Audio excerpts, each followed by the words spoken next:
Welcome to an Aural.Node tutorial. Push by Ableton has become a well-established controller on the market, and its integration into Ableton Live is unparalleled. Push allows to work intuitively and sketching whole songs without the need for a mouse or a screen. But if you like to use VST effects or VST instruments as intuitively as Live's internal effects or instruments from within Push, there needs to be some preparation done. Maybe you already discovered that Push has no functionality to switch presets of VST instruments, like you maybe know it from other controllers.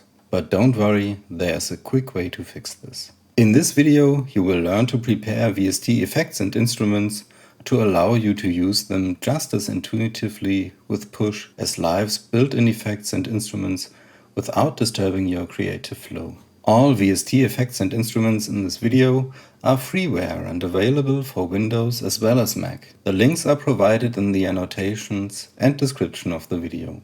To be able to control VST effects and instruments with Push, we need to make them into instruments that can be handled via Push. We do that using racks. Racks don't only allow to combine several instruments and/or effects. Racks can be saved as presets and appear in Push's browser. For this demonstration, we begin with an instrument. Pull a blank instrument rack into an empty MIDI track. Then pull a VST instrument of your choice into the rack. Here I'm using dexed, an excellent emulation of Yamaha's DX7. We are now able to play notes via Push.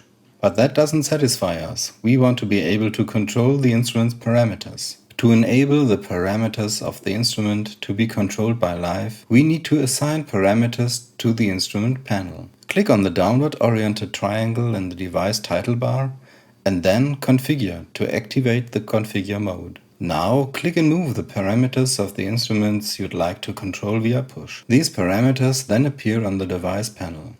Exit the Configure mode by pressing Configure again. The instrument's parameters can now be changed from Push.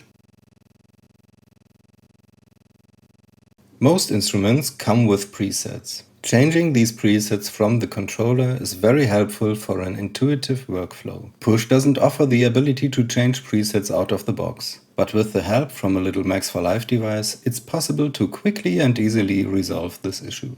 With the Max for Live device, dial to program change, it is possible to change the presets using a rotary knob. Just pull the device into the rack, just in front of the instrument. Note: Max for Live is only available for the Live suite. We have now a chain of devices. To make these multiple devices to feel and behave as one, we need to map the device's parameters to macros. Press the Show Macro button and activate the Macro Map mode by pressing the Macro Map mode switch. We now map the parameters to macros and exit the Macro Map mode.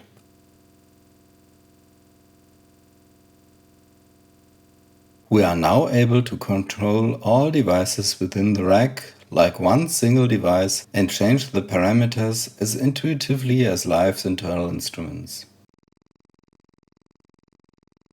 Name the rack and save it.